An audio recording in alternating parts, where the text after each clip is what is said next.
આ મારો ફોટો કેમ બંધ થઈ ગયો લા?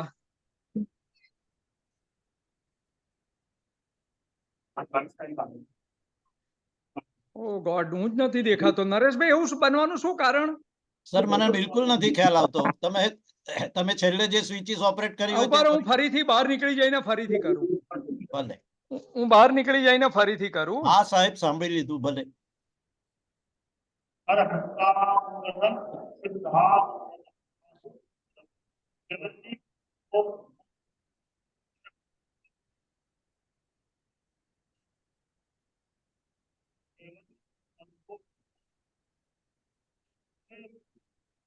બહાર પણ નથી નીકળાતું મારાથી.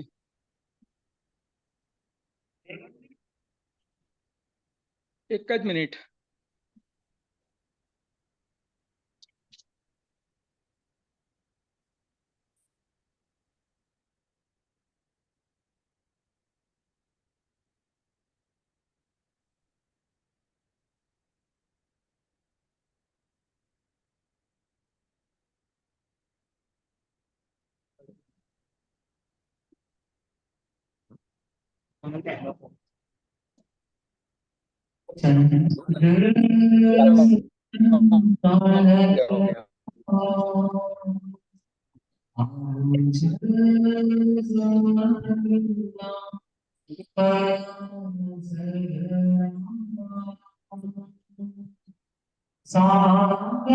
अपन 10 मिनट उधर चला जाए विश्वेश्वर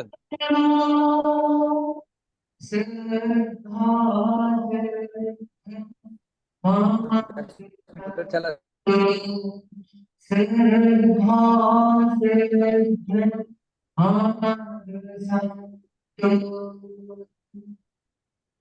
तीर्थंकर भगवान महावीर के चरणों तीर्थंकर के प्रतिनिधि और जीवन निर्माता परम पावन आचार्य श्री महाशक्ति के चरणों में वंदना। परिषद प्रवचन माला के अंतर्गत आज का विषय है ज्योति पुंज शंभू स्वामी।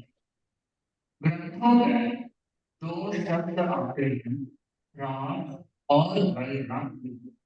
समाज राग के बिना नहीं चलता और शांति वैराग्य के बिना नहीं मिलती।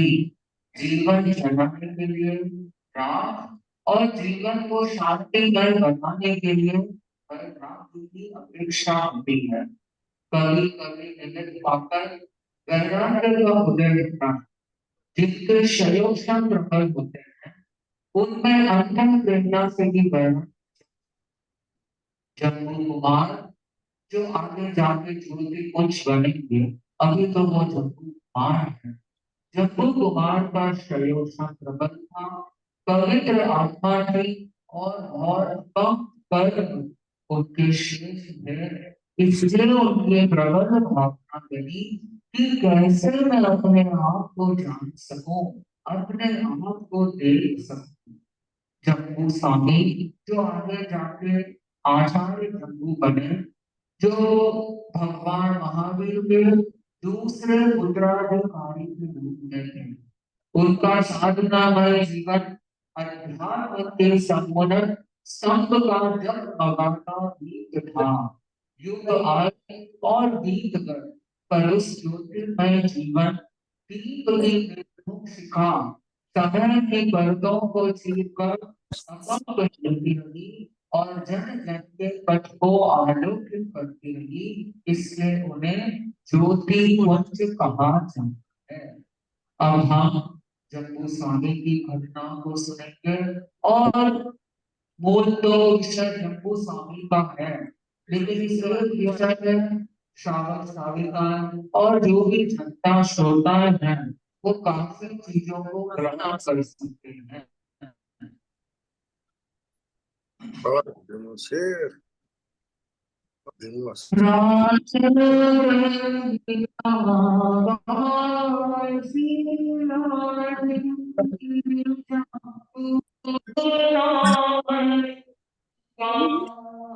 साड़ी आटा टाइम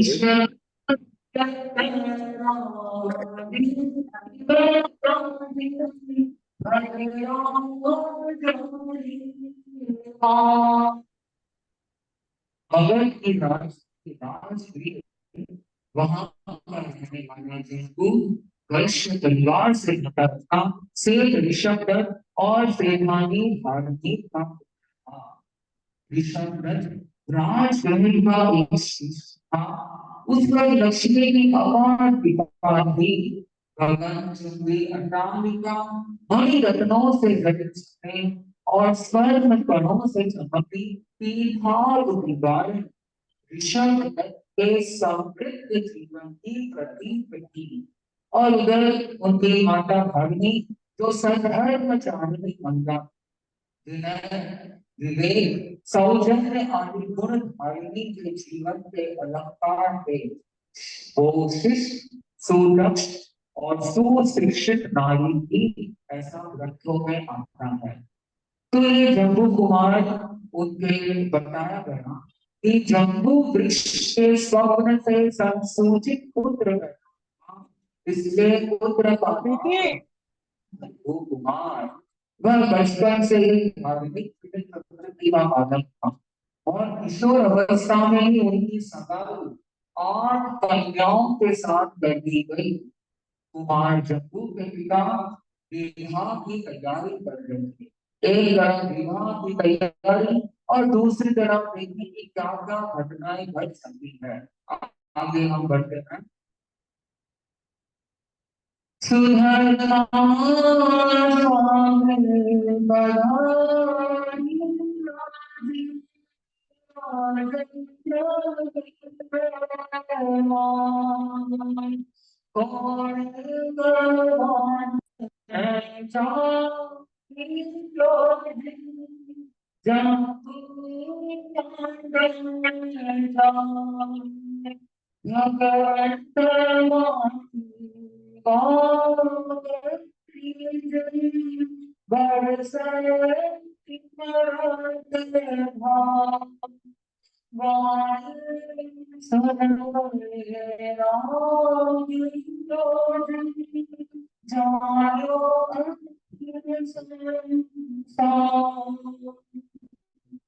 उन्हीं दिनों भगवान महावीर के पास से गंधर्व सुदैमा स्वामी का राजगिरी नगर में पदार्पण हुआ और जम्बू कुमार राजा गौणिक के साथ प्रवचन सुनने के लिए भगवान सुदैमा स्वामी के वहां पे बैठते हैं।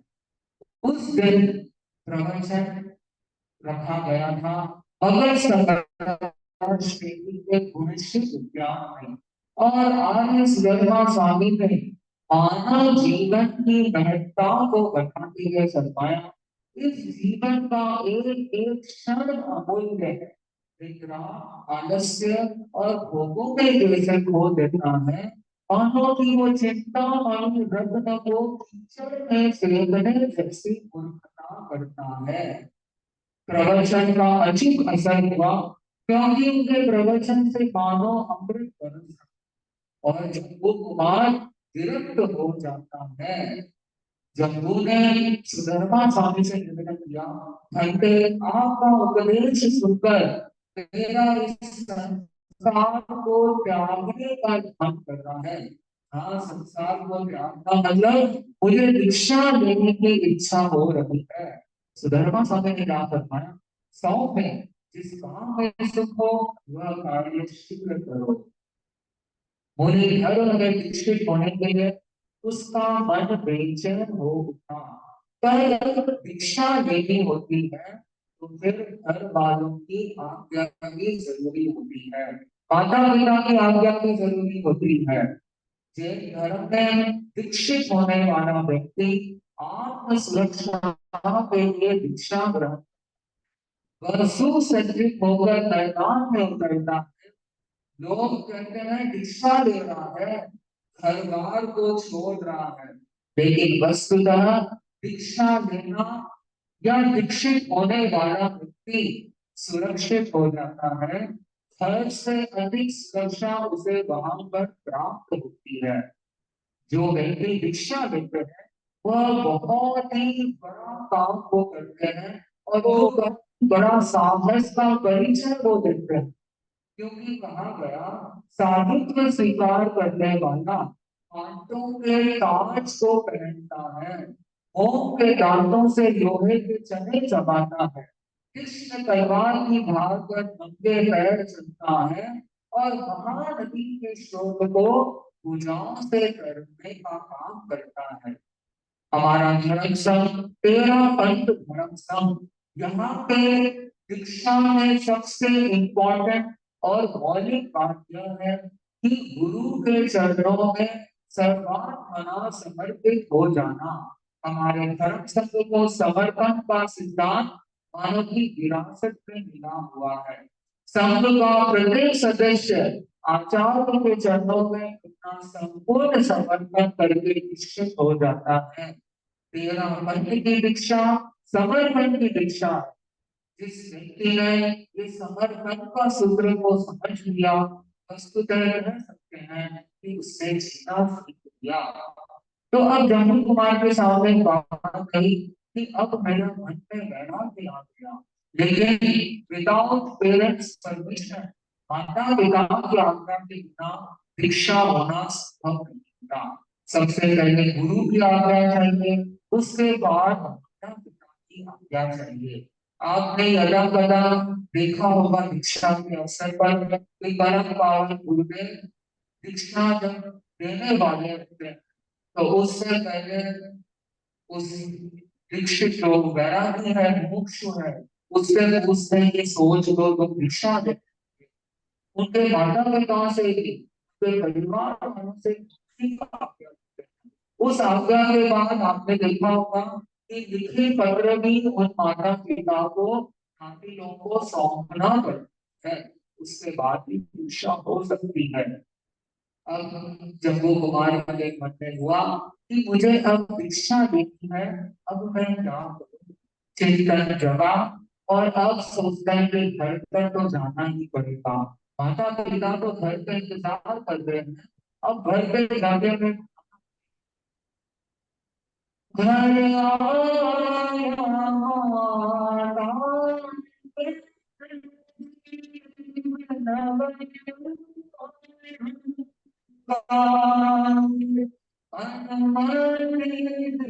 जो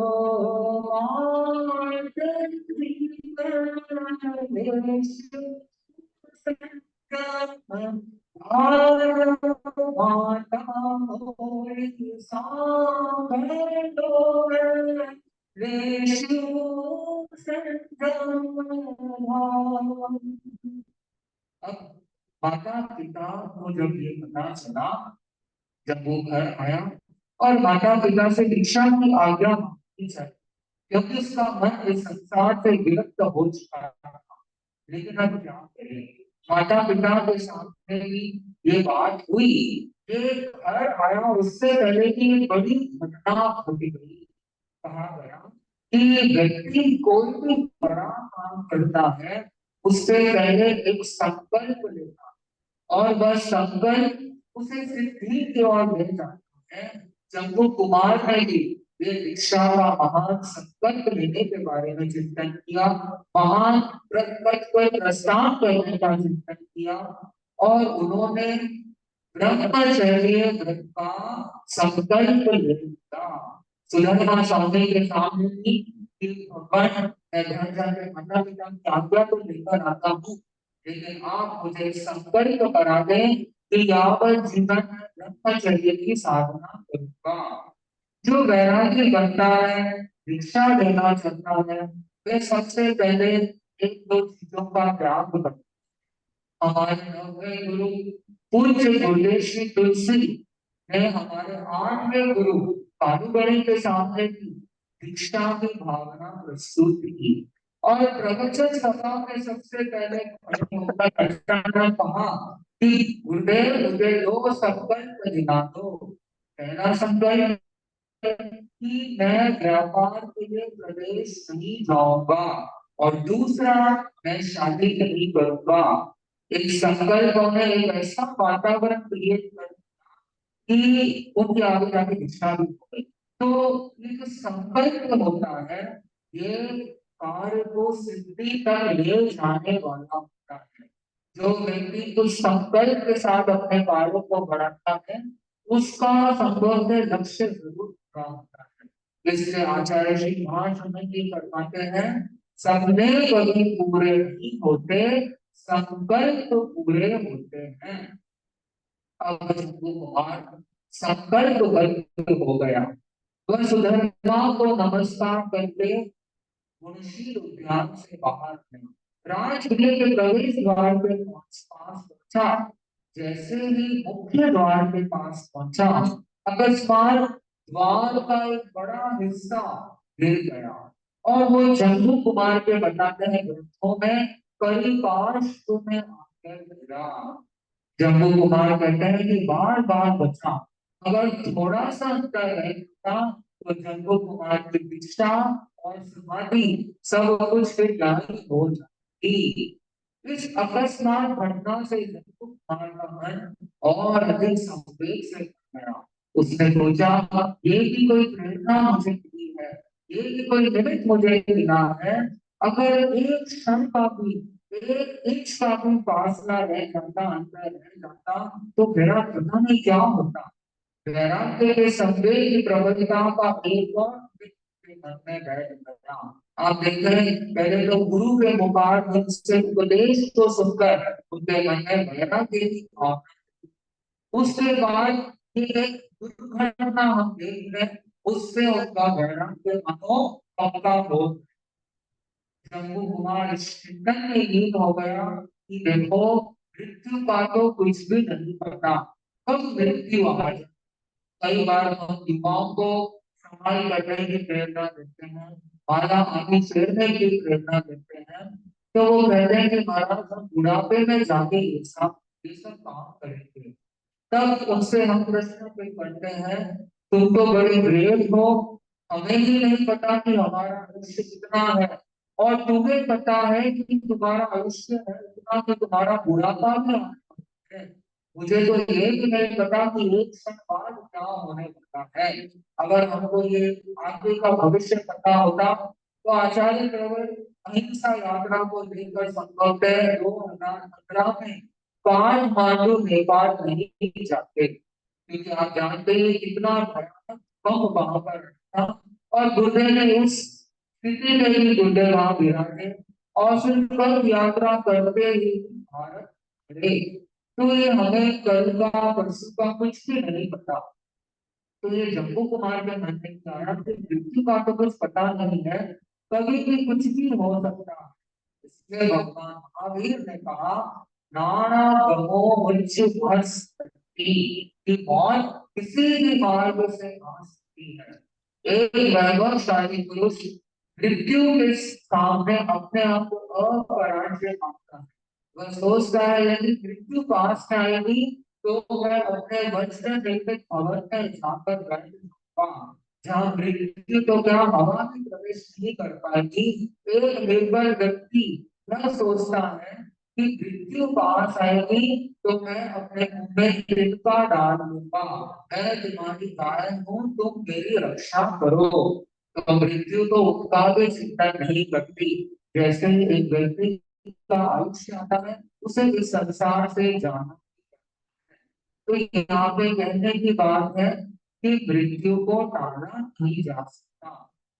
अब ये सब बातों के साथ माता पिता को अपनी विरक्ति की बात बताई। अब आप देखते हैं कि बहुत कम माता पिता होते हैं जो इसको सुन के बहुत खुश होते हैं कि वाह बेटा, तुम तो इस दुनिया का सबसे अच्छा काम कर रहे हो, तुम इस दुनिया का सबसे महान काम कर रहे हो। क्योंकि वो सौभाग्य कहाँ पड़ा कि साधु बन जाए।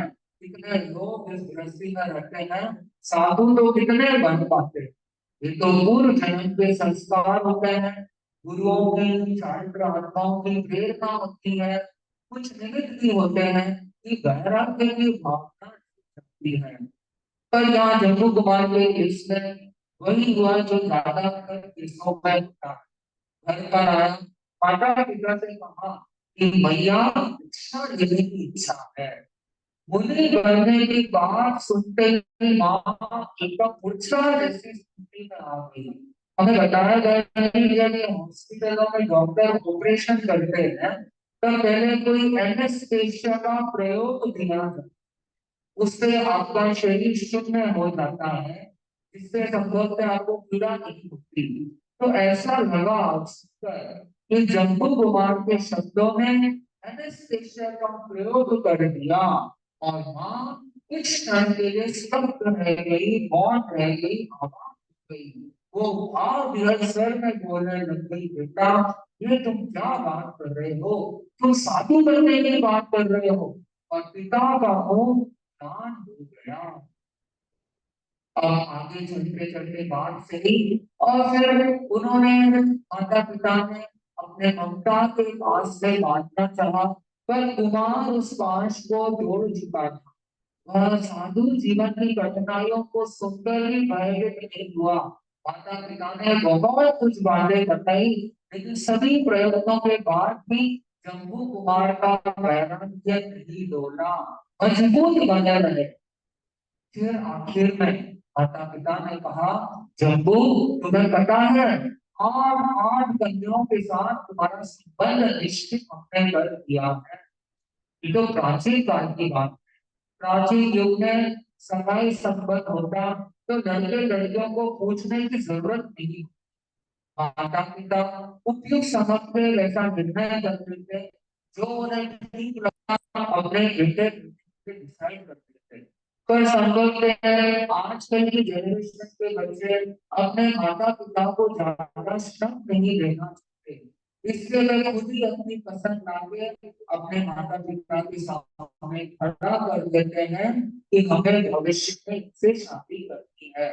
तो हम ठीक है, युग बदल रहा है, हमें यही प्रयास करना चाहिए कि कैसे हम पॉजिटिव बन सके, क्योंकि आप हर चीज में पॉजिटिव रहेंगे तो आपके लिए भी अच्छा, दूसरों के लिए भी अच्छा। वरना नेगेटिव तो हम किसी से भी कुछ भी ले सकते हैं। तो अब यहाँ पे जम्बू कुमार से जब कहा गया कि 8 कन्याओं के साथ तुम्हारा संबंध कर दिया, तुम अगर मुनि बन जाओगे तो 8 कन्याओं का हमने उनके माता पिता को वचन दे दिया है, अगर हमने वचन को नहीं निभाया तो फिर हमारी समाज में इज्जत क्या रह जाएगी। जब वो कुमार तुम अपने स्वार्थ के लिए अपने माता पिता की इज्जत को मत दबाओ, कहना मानो और शादी कर लो। जम्बू कुमार ने कहा, यदि विवाह कराने मात्र से आपको संतोष होता है तो मैं तैयार हूँ, पर उसके बाद आपको दीक्षा की अनुमति देनी पड़ेगी।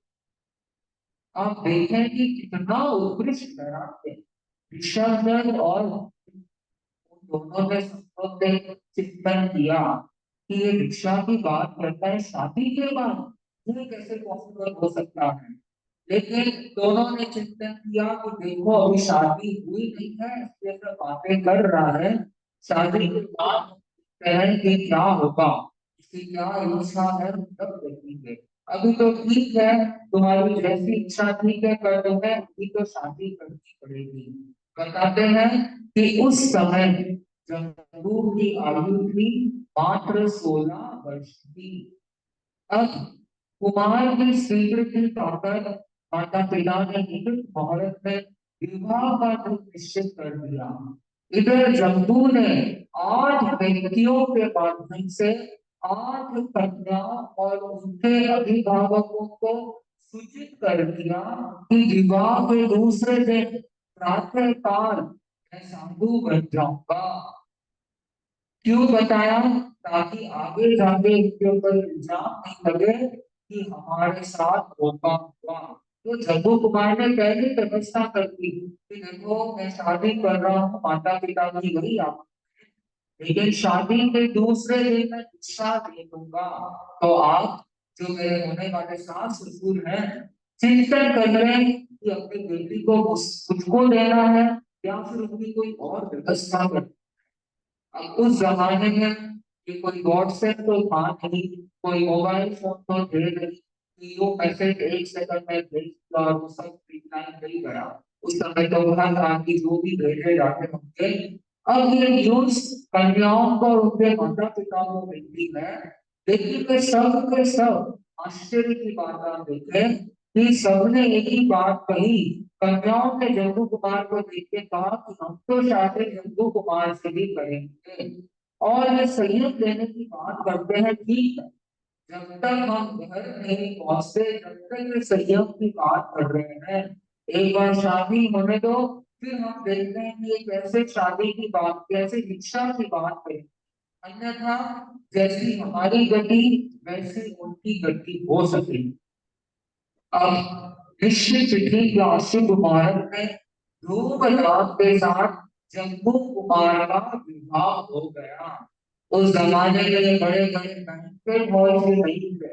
हमें बताया कि अभी हम सूरत में तमाशा कर रहे हैं, तो यहाँ पे टीसीबी, यूटोपिया आदि बड़े बड़े बैंक्वेट हॉल बड़े बड़े होंगे। उस जमाने तो कौन से बैंक्वेट हॉल होते हैं, घरों में मंदिरों में ही सब में शादी ब्याह हो जाते थे। अब जम्बू विवाह कुमार का विवाह हुआ, और बताते हैं कि दहेज में विपुल द्रव्य आया। बताते हैं ग्रंथों में 99 करोड़ का धन आए। इतना ऑलरेडी माता पिता के पास बहुत कुछ था, और दहेज में भी बहुत ज्यादा है। आज नवोड़ाओं के साथ अपने घर पहुंचकर जम्बू ने उनको शुरू किया। प्रत्येक कन्या अपनी तरफ से तर्क प्रस्तुत करते जाती थी, और जम्बू कुमार उस तर्क को आगे ले जा रहा था। वह संसार का स्वरूप बताने का काम करता था। और आप मानोगे नहीं, उसी रात को आठों ही कन्याओं को समझा के उन्हें दीक्षा देने के लिए राजी कर दिया। अब ये सब बातें एक पाठ की हो गई। अब मुख्य पाठ चालू होगा। ब्लाउज डिटेल नॉलेज कि देखो कैसे लग के गया, और तूने डिटेल निकाल लिया, लग गया चावल मैंने निकाल लिया कोई। हाँ लाल डाल में डिब्बे को निकाल लिया, कुछ नहीं मैंने इधर से निकाल ली।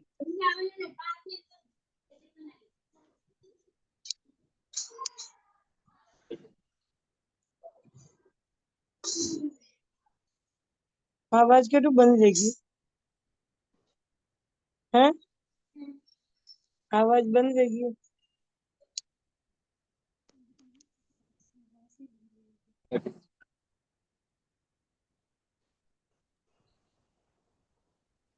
વિશ્વેશભાઈ, તમે સાહેબજી પાસે જઈ અને માઇક બરાબર કરો પ્લીઝ. अच्छा वटे ले लो।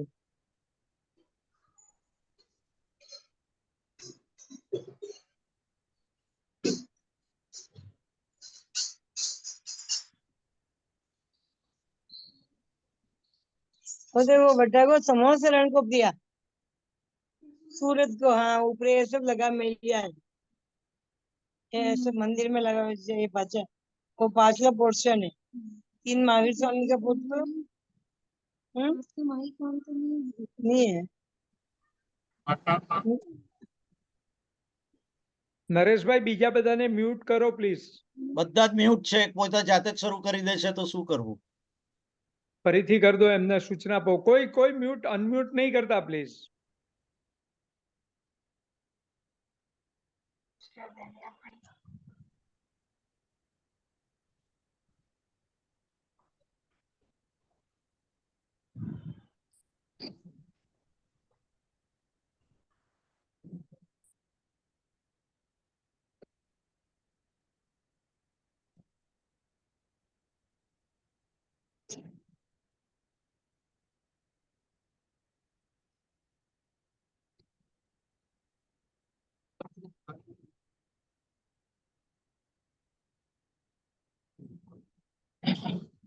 माता ने जम्बू कुमार से कहा कि तुम दीक्षा लेने की बात तो कह रहे हो, लेकिन अब मेरी बात को सुनो। तो तुमने शादी की है, उसका चिंतन करो, और अब क्या होता। माता ने कहा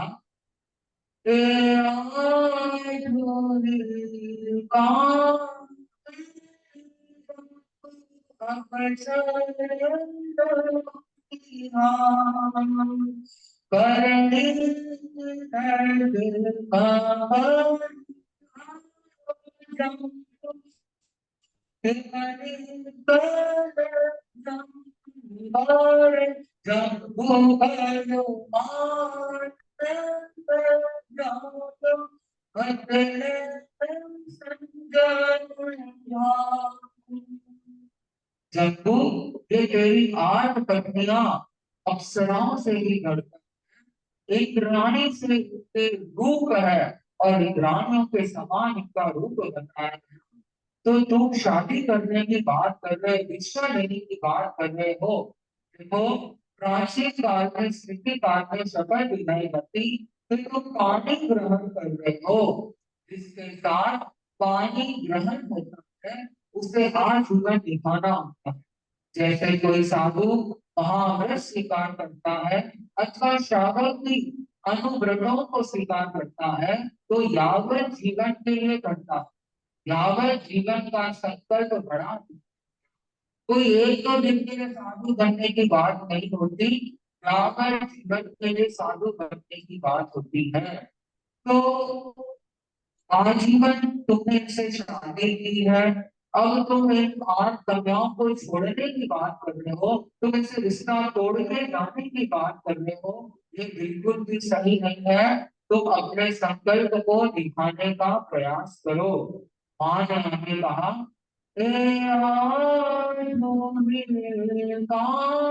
तेरी जब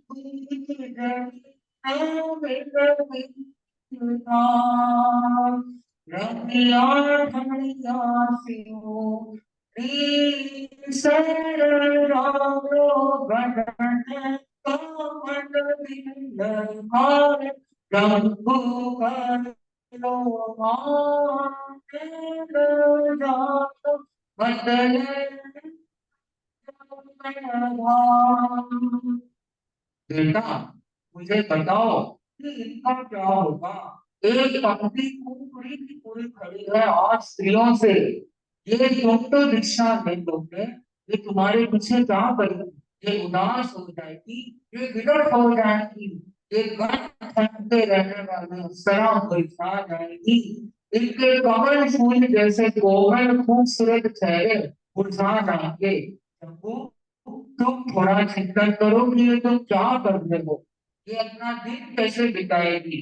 तुम तो साधु बन जाओगे और ये पीछे रहेगी, मैं इनको कैसे संभालूंगी, कैसे मनाऊंगी, इनको दुख होगा, ये रोएंगी कल्पेंगी, मुझे फिर दया आएगी, फिर क्या दशा होगी।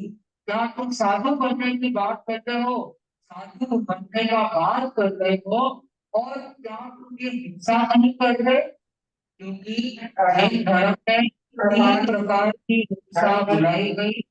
एक है मानसिक, मानसिक और कायिक हिंसा।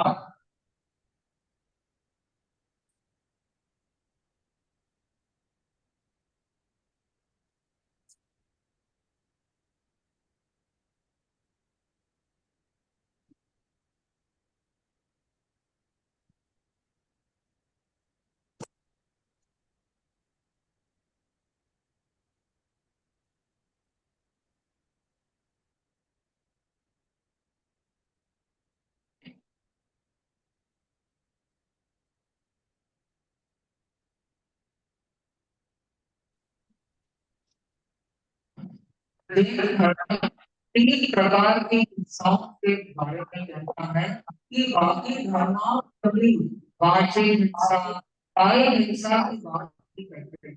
और जैन धर्म यह भी कहता है कि किसी को मन से भी चोट नहीं पहुंचानी चाहिए, यानी कि मानसिक हिंसा भी नहीं होनी चाहिए।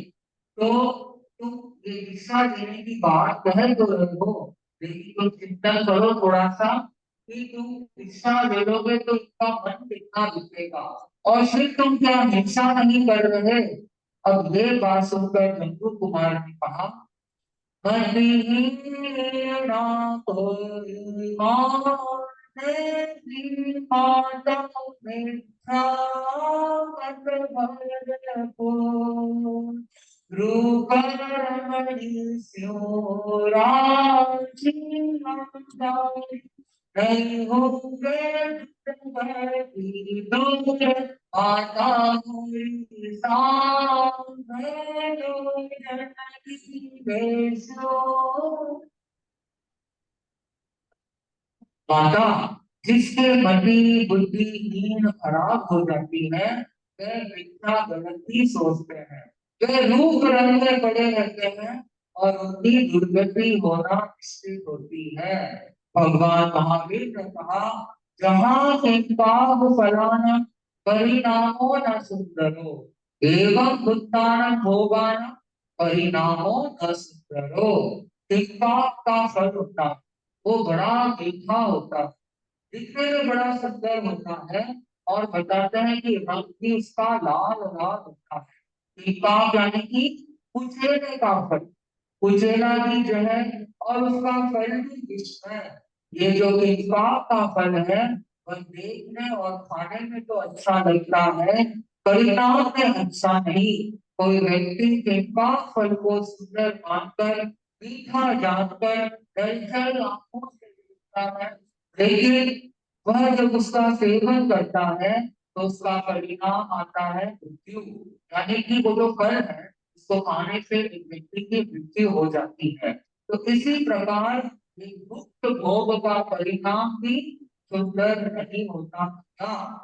तो माँ ने ये बात को सुना, और माँ ने सोचा कि इसको ये शादी के विषय की बात तो अब फायदा नहीं है, अब मुझे इमोशनल ब्लैकमेल चालू करता है। अब माँ ने क्या कहा, पाल पोषण मोटो दिलो ना, आजो चितका, माता पिता मन झूरे,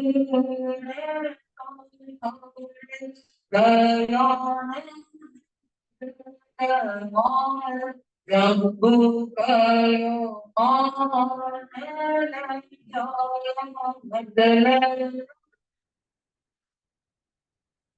जम्बू, पान पोस के इतना मोटा बड़ा किया तुझे, ऐसे कैसे तू हमको छोड़कर जाना चाहता है।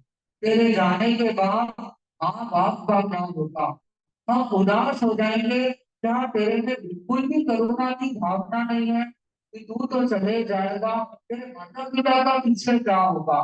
क्या तुमने ये सोचा नहीं कि हमारा कितना दुख चुकेगा, कितनी पीड़ा हमको होगी। मैं तो ये कहना चाहूंगी कि तुम्हारे में तो करुणा है कि नहीं।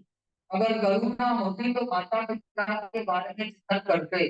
जब करुणा ही नहीं है तो फिर साधु बनने की बात तुम छोड़ दो। तुम तो बहुत कठोर हो, और कठोर आदमी साधु नहीं बन सकता।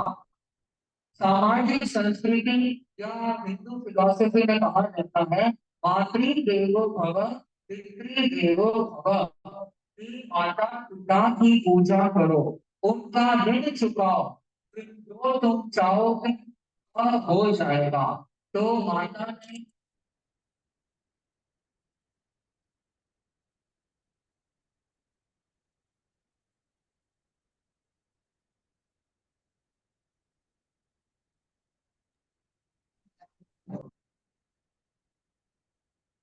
मातृदेवो भव पितृदेवो भव।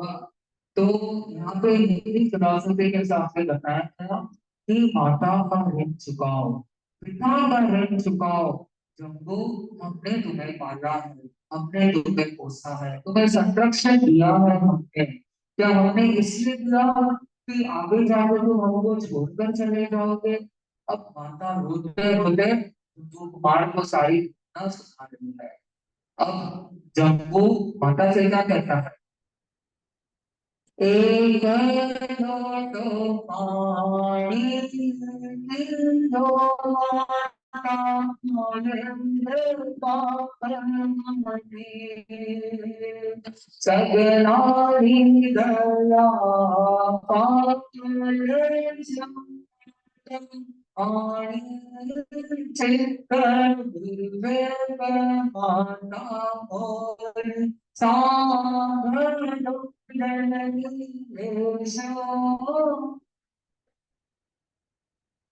एक लोटा पानी जो हम पीते हैं ना, उससे जो अनेक माता पिता होते हैं संभव के पिछले जन्म के, मैं तो सभी की दया पालूंगा, क्योंकि मेरे अंदर ये विवेक का संतुलन पैदा हो गया। अब माता ने आगे क्या कहा, तुझे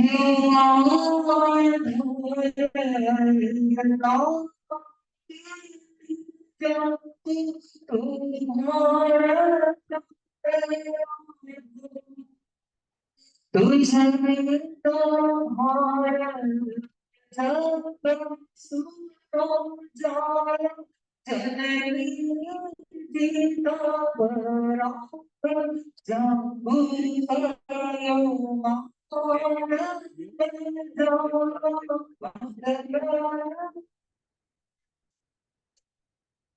धरती पर जन्म लेने से पूर्व एक शिशु ने ईश्वर से पूछा कि मैं आपके बिना पृथ्वी पर कैसे रहूंगा।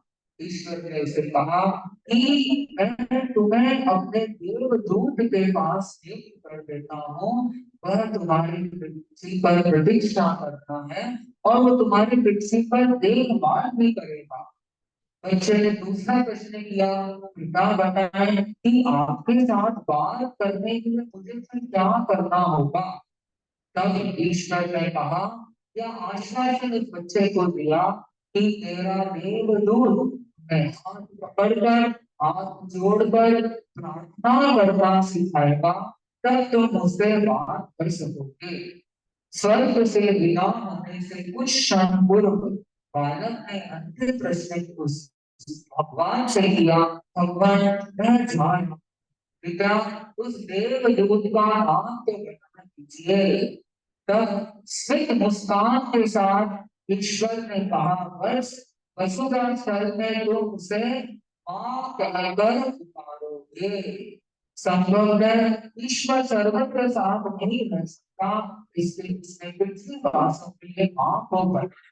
और यही मां रोती जा रही है और कह रही है कि तुम तो चले जाने की बात कह रहे, जैसे अंधे व्यक्ति के पास लकड़ी होती है, ऐसे जम्बू तुम मेरे प्राण का आत्मा है, तेरे बिना मेरा जग सुना हो जाएगा, जननी की जिंदगी को रख दे, तेरे बिना मेरे जिंदगी का कोई अर्थ नहीं।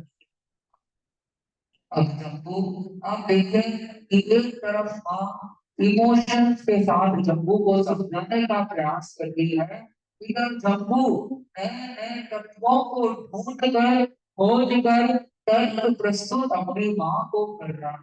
आगे जम्बू ने क्या कहा, रतन जड़ोती जड़ो मातम सुवर्ण सारोपन काम भोग सारे माता ज्ञानी जान झूठो पंत माता मोरी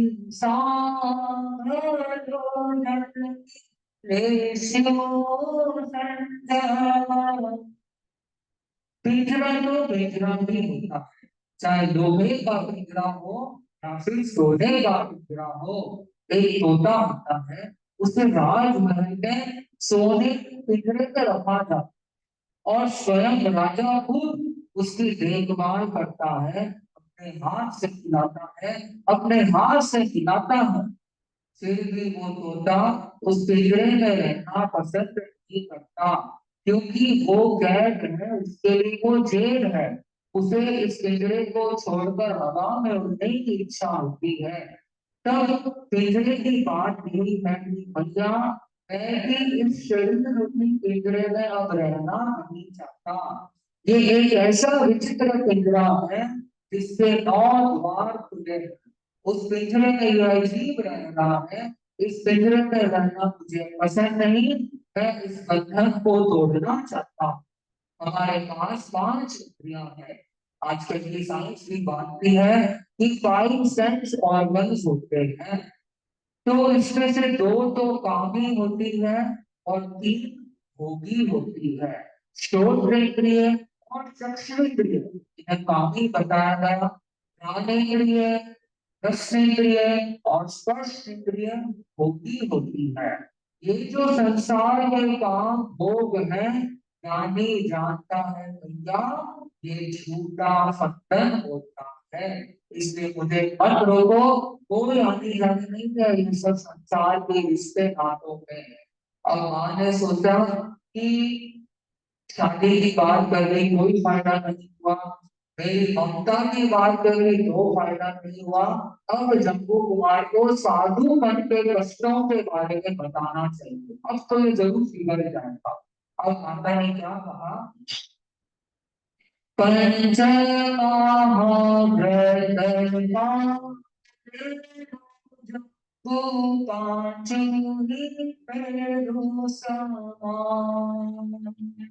दोष बयानी सताल जम्बू लेनो सुझट करण पान जम्बू भयो मान जाया मतलब।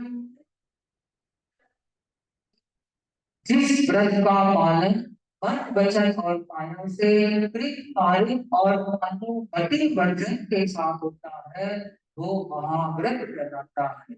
जिस व्रत की अनुपालना में ऊपर ये 3 कर्म और वचनों का योग का अनुबंध हो वह महाव्रत कहलाता है, और महाव्रत का पालन करने वाला साधु कहलाता है।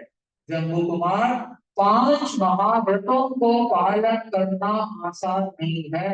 अहिंसा, सत्य, अचौर्य, ब्रह्मचर्य और अपरिग्रह ये 5 ही व्रत मेरू पर्वत के समान है। तुम चिंता करो ये इतना इजी नहीं है, बात करना तुम ठीक है कर रहे हो, थियरी तो तुम मुझे बता रहे हो, प्रैक्टिकल का समय आएगा जब तुम नहीं कर पाओगे। इधर जो ये गोचरी करने की बात है, 42 दोषों को टाल कर गोचरी करनी होती है साधु को। 16 उद्गम के दोष, 16 उत्पादन के दोष और 10 तृष्णा के दोष। तो ये 42 दोषों को टालना जम्बू कुमार आसान नहीं है। अब जम्बू क्या कहता है हमसे,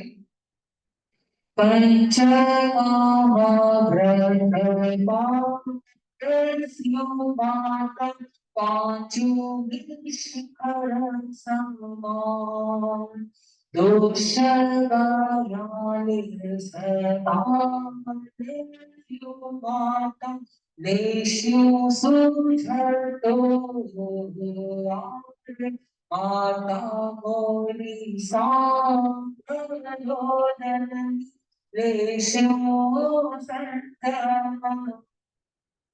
माँ कहती हो मेरा शरीर कोमल पर मेरा मनोबल मजबूत है। ठीक है आपकी बात सही है, ये 5 महाव्रत गेरू के समान है, लेकिन मैं इन 500 महाव्रत का बड़े अच्छे से पालना करूंगा और 42 दोषों को टालकर सूझता अनपान यानी गोचरी करूंगा। अब माता ने कहा कि और आगे बताती हूँ कि तुम्हें साधु बना क्या होता, तुम्हें समझा नहीं है साधु बना क्या होता, किसी से सुनकर आगे और दीक्षा की बात कह हो, सुनो मेरी बात।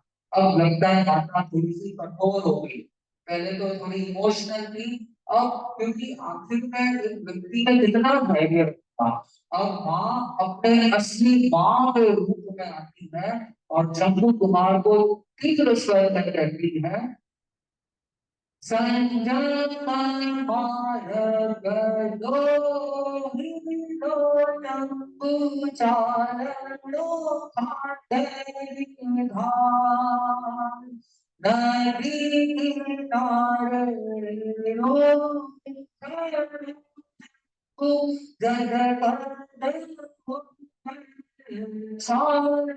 जम्बू करो मान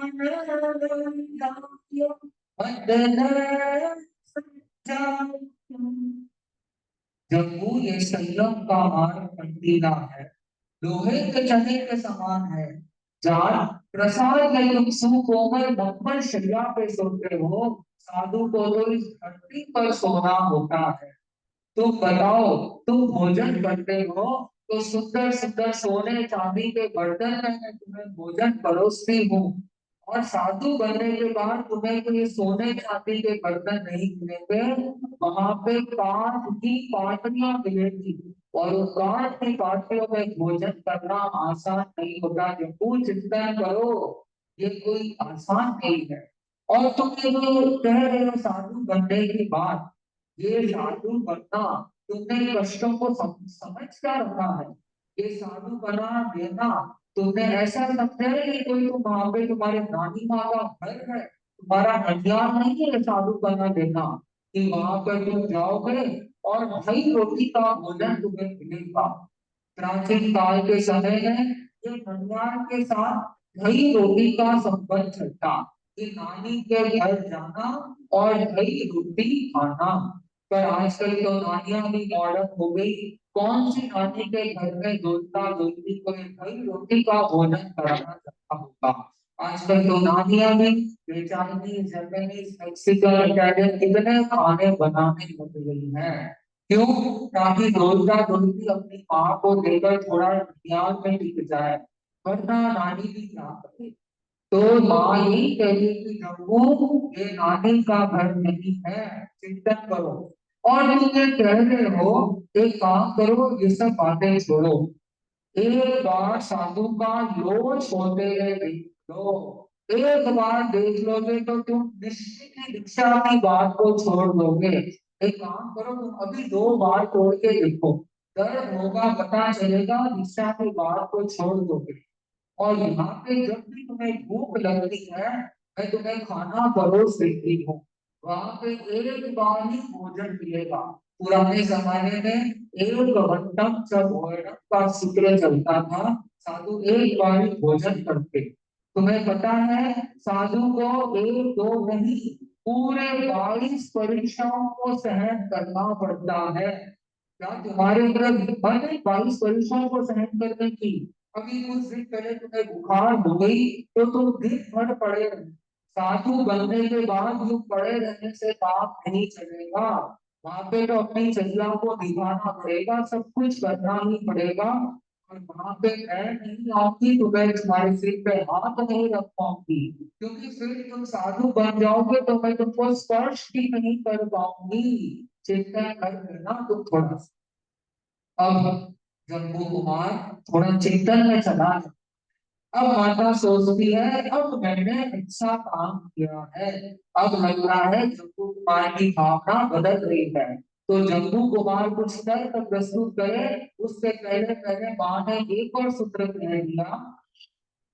चांदना सी चांदनी जम्बू मीना की रात, वीर वीना की बहन जम्बू दीवार दीवार जम्बू कयो मान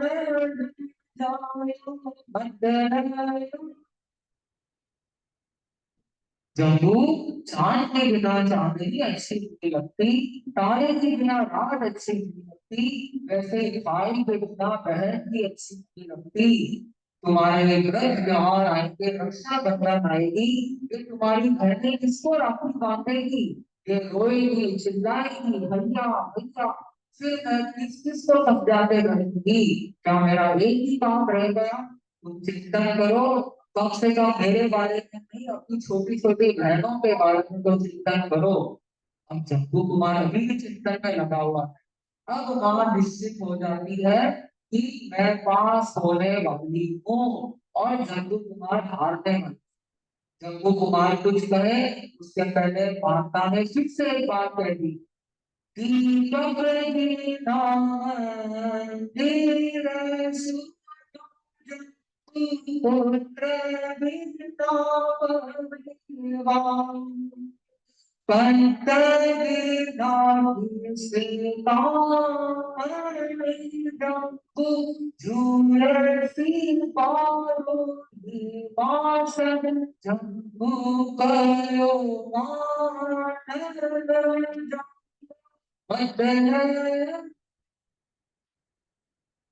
अब माँ तो माँ होती है, कितना कठोर बने, आखिर तो माँ के आंखों से ही अश्रु धारा बहने लग गई, कहने लग गई कि बेटा, हमने तुम्हें पाल पोस के बड़ा किया है, क्यों?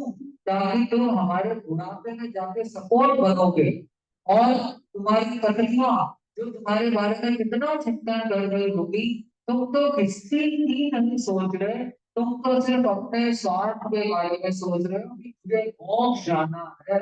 अरे अगले भवों में चले जाना, इस भव में मोक्ष की बात मत करो, अभी सिर्फ हमारा चिंतन करो।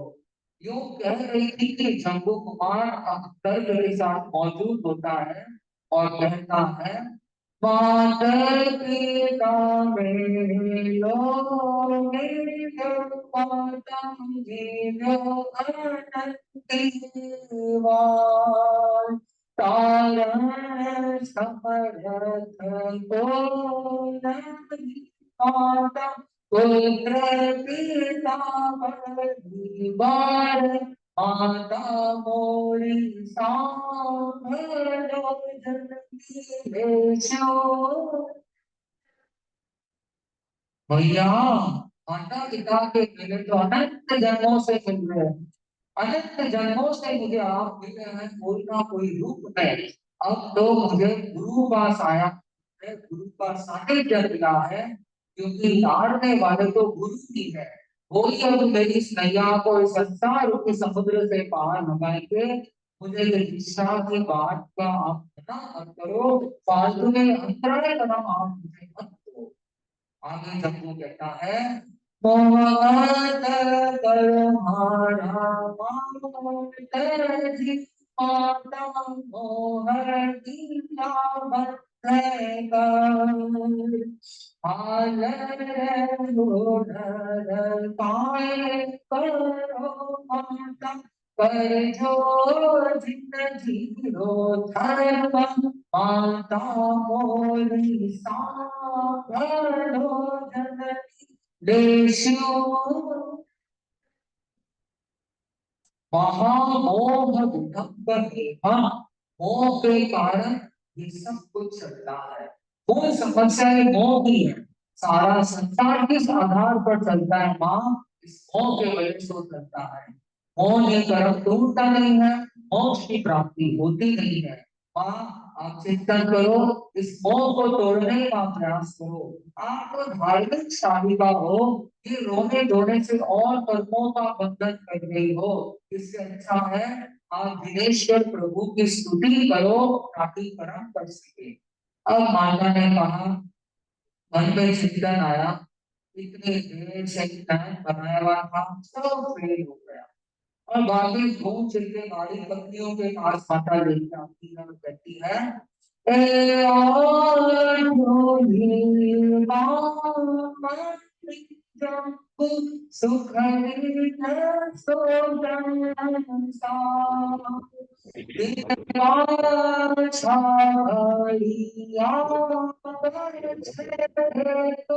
लीजो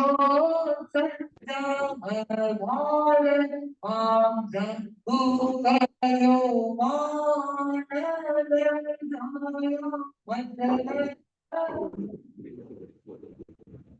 जम्बू लाल पत्नियों के साथ रहेंगे तुमको, तुम्हें बहुत सुख मिलेगा, दिन पीछे बढ़ जाएंगे और तुम्हें आनंद मिलेगा। इधर जम्बू क्या कहता है,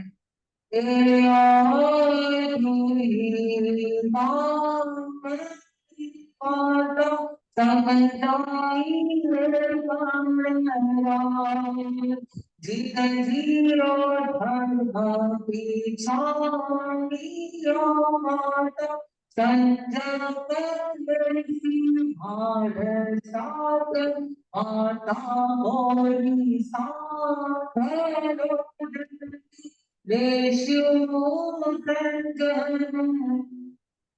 माता, शादी वाली रात को आठों ही पत्नियों को मैं समझा चुका हूँ, धर्म समझा चुका हूँ, और मेरी एक गिलास पानी पिला। है। इधर ये जब जम्बू और आठ पत्नियों का वार्तालाप चलता है, उधर प्रभावशाली 500 चोर भी आते हैं, चोरी भी कर लेते हैं, घटना भी घट जाती है, लेकिन वैराग्य इतना उत्कृष्ट कि प्रभाव के मन में भी दिशा की भावना जग जाती है। आप देखें, यह तो एक जम्बू कुमार दीक्षा के लिए तैयार हुआ, अब 8 जने और तैयार हुए, और ये संख्या भी बढ़ने वाली है। आप देखें कैसे बढ़ेगी। माता पिता ने तारी जम्बू तारी छला धोई नार, सासु ससुरा ने तारी जम्बू 500 प्रभव बार, जम्बू भलो चेतियो है तो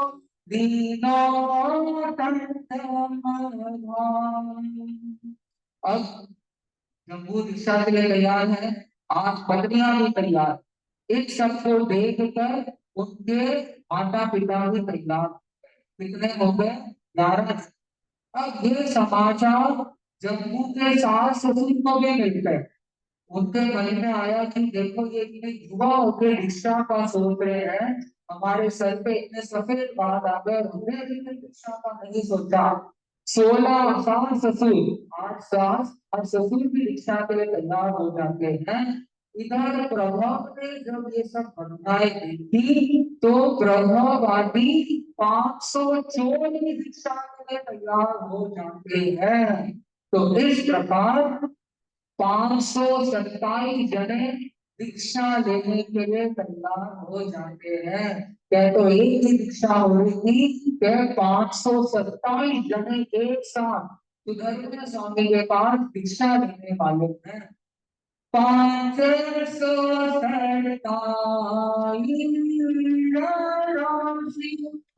जम्बूरी तो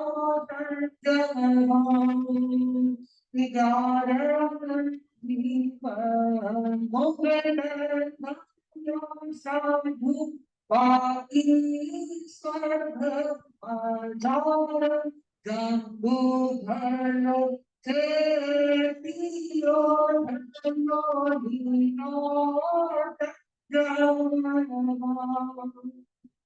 तो 527 है।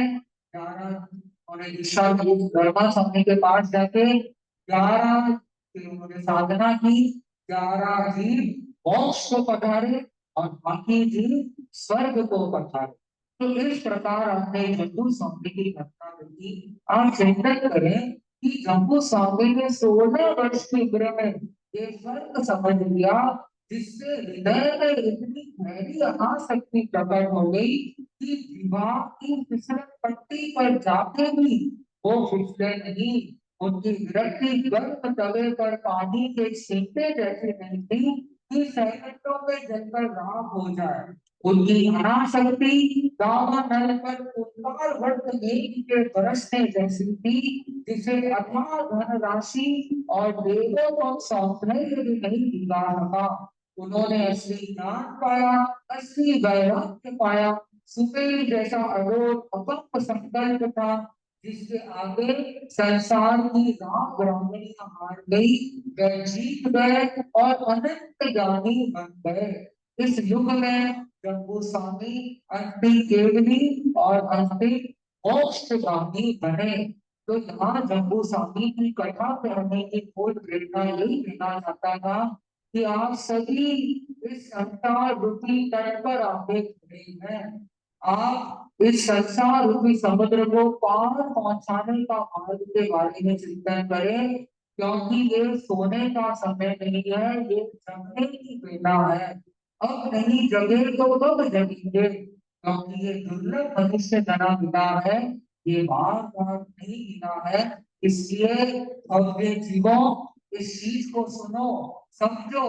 और यूं तो दीक्षा सबको आए ये तो पॉसिबल नहीं होता, लेकिन श्रावक के मनोरथ 3 होते हैं। इसमें एक बात यह की जाती है कि कब मुझे दीक्षा लेने का अवसर मिले, तो प्रयास करें, अनुप्रेक्षा करें और जितने अपने आप को शुभ सजा के रखने का प्रयास करें कि कैसे मैं अपने पूर्वकृत कर्मों को काटूं और आगे कोई नए कर्मों का बंधन नहीं करूं और इस संसार रूपी समुद्र को पार करके अपने मनुष्य जन्म को सफल और सार्थक बनाने का प्रयास करो, यही काम्य है। इसी के साथ ओम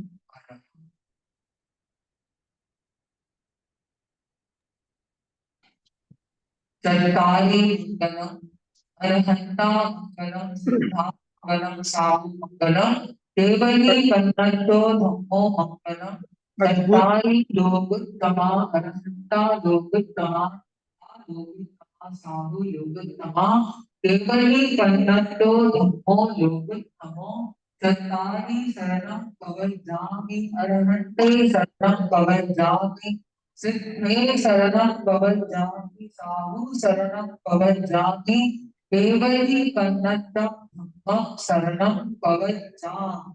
विघ्नहरण मंगलकरण स्वाम विष्णु नाम, गुण ओलख समरण किया सरे अचिंत्या। Hello hello hello. बोलो भद्रेश भाई। हाँ, अभी हमने महाश्रमण जी के सुशिष्य वर्धमान कुमार जी को एक अजब अंदाज में ज्योति पुंज जम्बू स्वामी के विषय में सुना।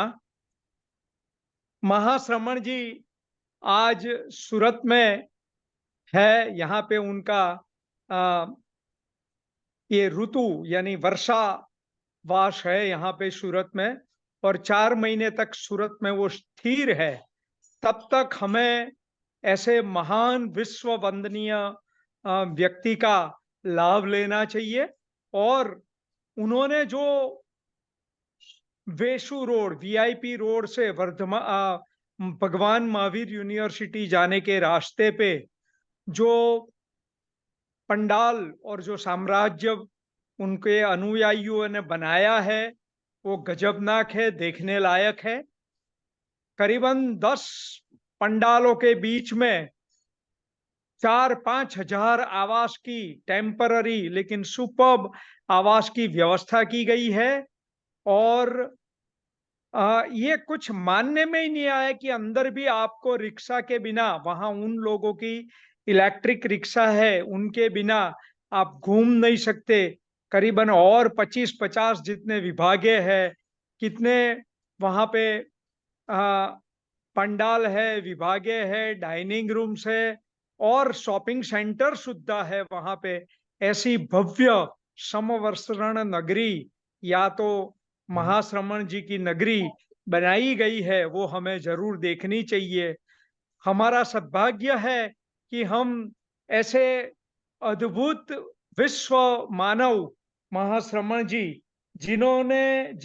जिनको पैसिफिक यूनिवर्सिटी ने शांति दूत की पदवी दी है, दिगंबर जैन तीर्थ श्रमण संस्कृति ने सदगाता अलंकारण की पदवी दी है। और उन्होंने कितनी ये किताबें लिखी है हमारे कल्याण के लिए। उन्होंने करीबन 55,000 किलोमीटर से ज्यादा पदयात्रा करके भारत ही नहीं, 3 देशों में और कितने ही राज्यों में उन्होंने पदयात्रा करके हमारे पे मानव जात के कल्याण के लिए, मानव जात को आशीर्वाद के लिए इतनी महान तपस्या की है उन्होंने। और उन्होंने कितनी किताबें लिखी है, हम और आप सोच भी नहीं सकते हैं कि ये इतनी किताबें कैसे लिख सकते हैं। वो एक सृजनशील साहित्यकार है। आओ हम जीना सीखे, क्या कहता है जैन वाग्मय, दुख मुक्ति का मार्ग, संवाद भगवान से, धर्म है उत्कृष्ट मंगल, परम सुख का पंथ, शिलान्यास, ऐसी करीबन काफी किताबें, 25-30 किताबें का तो खाली लिस्ट मेरे पास है, ऐसी किताबें लिखी है। ऐसे महान पवित्र आत्मा का जब तक वो सूरत में है, और जो लोग सूरत से सुन रहे हैं, चाहे वो श्वेतांबर हो, दिगंबर हो, स्थानकवासी हो या तेरापंथी हो, तेरापंथी लोग तो हर रोज जाते ही है वहां पे, लेकिन हम सबको भी वहां जाके उनका दर्शन करके उनके आशीर्वाद लेना चाहिए। और हम खूब आभारी है उनके सुशिष्य वर्धमान कुमार जी के, जिन्होंने जिन्होंने आज हमें ये जम्बू स्वामी जी पर अद्भुत ज्ञान दिया, प्रवचन करके ज्ञान दिया। उनके भी हम खूब खूब आभारी है। हम आभारी है हमारे मित्र और ये पूरे संकुल के निर्माता में जिनका प्रधान पंथ रहा है या तो प्रधान चाबी रही है, ऐसे संजय कुमार सुराना जी, संजय जी सुराना जी, जो सूरत के बहुत ही जाने माने पहचाने और वेरी रेप्यूटेड बिल्डर है, डेवलपर है। ऐसे संजय जी सुराना को हमारा खास खास आभार है। और दूसरे ऐसे नानालाल जी राठौड़, जो महामंत्री है, संजय सुराना जी चेयरमैन है ये यहाँ के तेरापंथी समाज के, उनके भी हम खूब खूब आभारी है। और नानालाल जी राठौड़ के भी हम खूब खूब आभारी है। साथ साथ में हमें जिन्हें भी बीच में ये जो हमें ऐसा उत्कृष्ट मौका देने के लिए जिन्होंने भी प्रयत्न किया है, उनके हम सब आभारी है। अब हमारे बीच में उपस्थित हो गए हैं महान कथाकार